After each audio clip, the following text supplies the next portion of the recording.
અમેરિકામાં બીજી વખત આવેલા સત્તા ઉપર ડોનાલ્ડ ટ્રમ્પના ક્યાંક તેવરો હવે વધારે ને વધારે આકરા દેખાઈ રહ્યા હોય એવું લાગી રહ્યું છે. આપણે જોયું કે ડોનાલ્ડ ટ્રમ્પ દ્વારા અનેક એવા નિર્ણયો લેવામાં આવ્યા.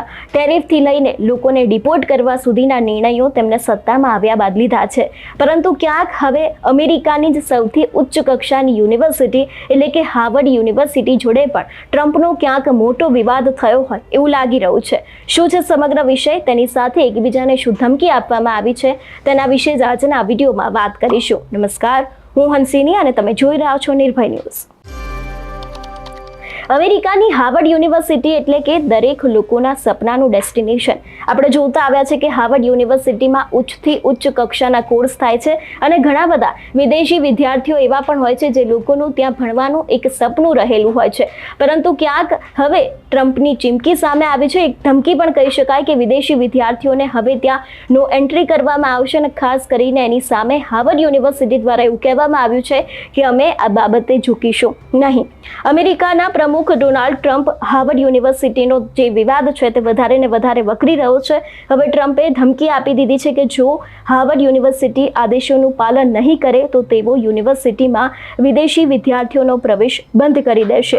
ટ્રમ્પે વધુમાં એમ પણ કહ્યું હતું કે જો ગેરકાયદેસર વિરોધ પ્રદર્શનમાં સામેલ વિદેશી વિદ્યાર્થીઓની યાદી 30 એપ્રિલ સુધીમાં પૂરી પાડવામાં નહીં આવે તો હાર્વર્ડ વિદેશી વિદ્યાર્થીઓને પ્રવેશ આપી શકશે નહીં તેવું ખાસ કરીને ડોનાલ્ડ ટ્રમ્પ દ્વારા સીધું જ હાર્વર્ડ યુનિવર્સિટીને કહી દેવામાં આવ્યું છે.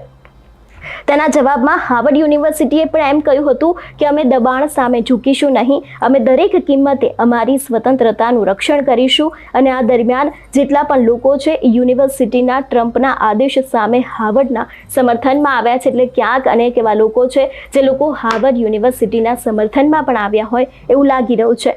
વાત કરવામાં આવે ટ્રમ્પ વિશેની તો અમેરિકાની 60 યુનિવર્સિટીને ઓડિટનો આદેશ પણ આપવામાં આવ્યો છે. નાની પાછળ ટ્રમ્પ છે તે પોતાની અલગ જ રણનીતિ છે તે પણ રમી રહ્યા હોય એવું લાગી રહ્યું છે. 4.5 લાખ કરોડ રૂપિયાની સંપત્તિ ધરાવતી હાર્વર્ડ પાસે મજબૂત સપોર્ટ બેઝ છે અને ટ્રમ્પે હાર્વર્ડને આર્થિક રીતે નુકસાન પહોંચાડવા માંગે છે.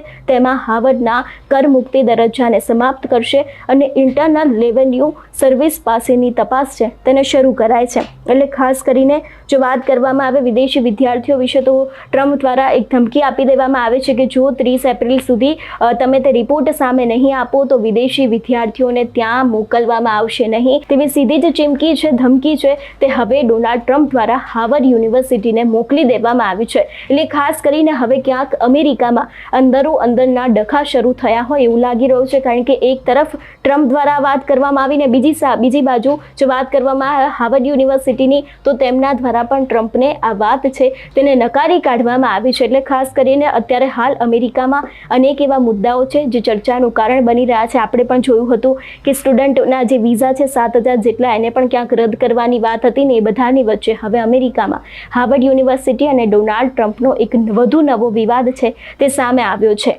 તમારું શું માનવું છે આ વિષયને લઈને અમને કમેન્ટ કરીને ચોક્કસથી જણાવજો. તેની સાથે જ મારી ચેનલ નિર્ભય ન્યૂઝને લાઇક, શેર અને સબસ્ક્રાઇબ કરવાનું ભૂલશો નહીં. નમસ્કાર.